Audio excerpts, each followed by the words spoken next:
So, hi, my name is Reneshan Emmanuel Di Baloloy from PSIT S2A. And for today's video, we'll be configuring or be talking about the configuration of DHCP server in Windows Server 2008. So, before proceeding to anything, no, so we have to go to our virtual machine.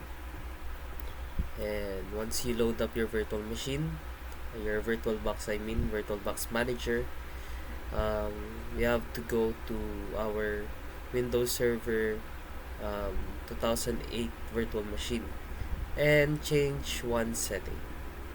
So let's go to settings and network. Under network, we'll be changing the attached to what network adapter it is attached to. So we want this to be, if it's not yet into internal network, we have to select internal network because we can't configure our DHCP without changing this setting.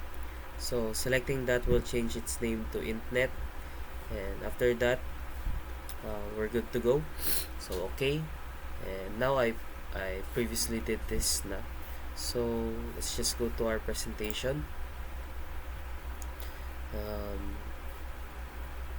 So first we have to install DHCP server on your server machine. So after configuring the previous setting, your virtual machine will be turning on. So after turning on, you can go to Windows and search, click on your Windows key or go to the start menu and type server manager.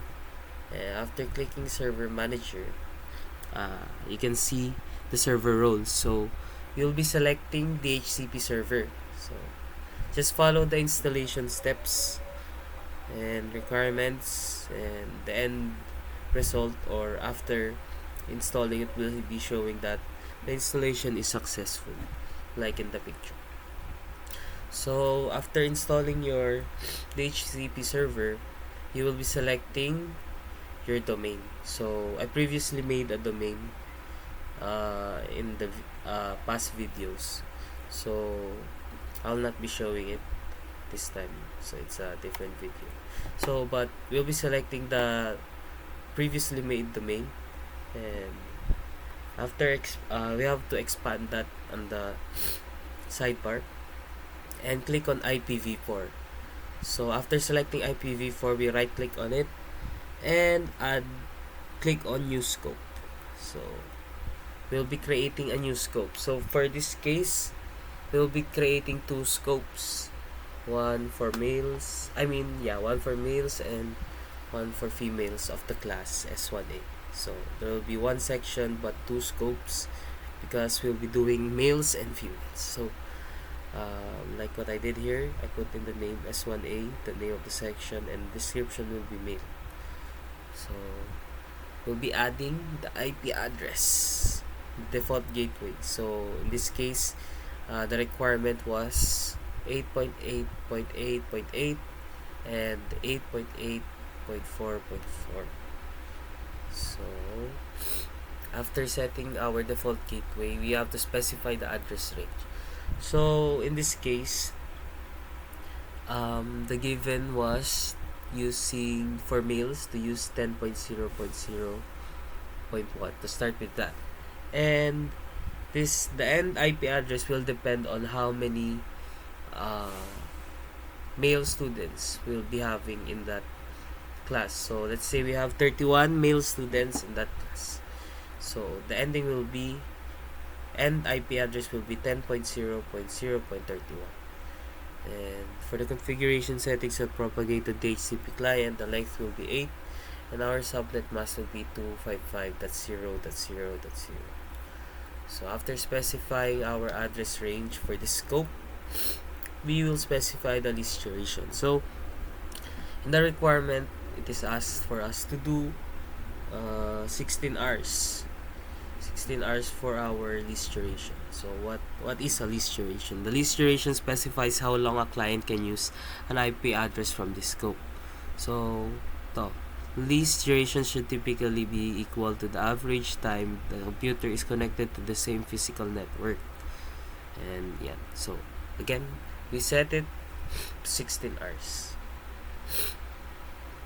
So we'll be repeating the same process for the females. So again, we'll be creating another scope. So it will be taking us to new scope wizard. Click finish to proceed.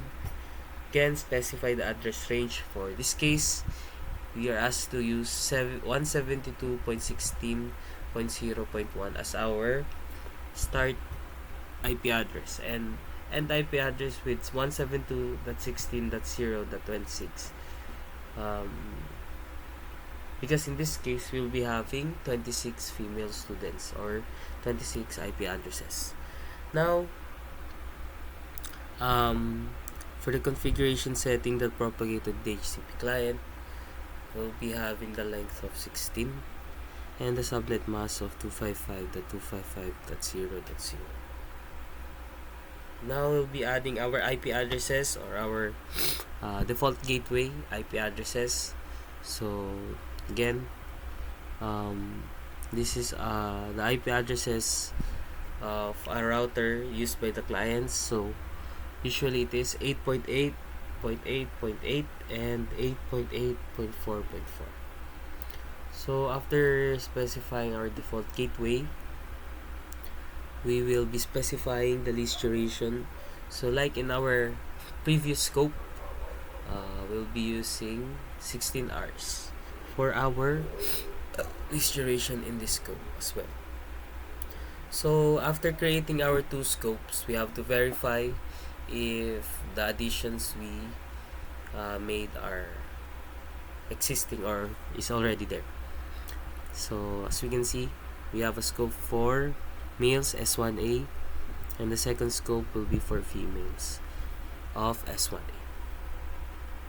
So that is a little way or a basic way or basic concept of DHCP server in configuring DHCP server in Windows Server 2008 on a virtual machine. Thank you for listening.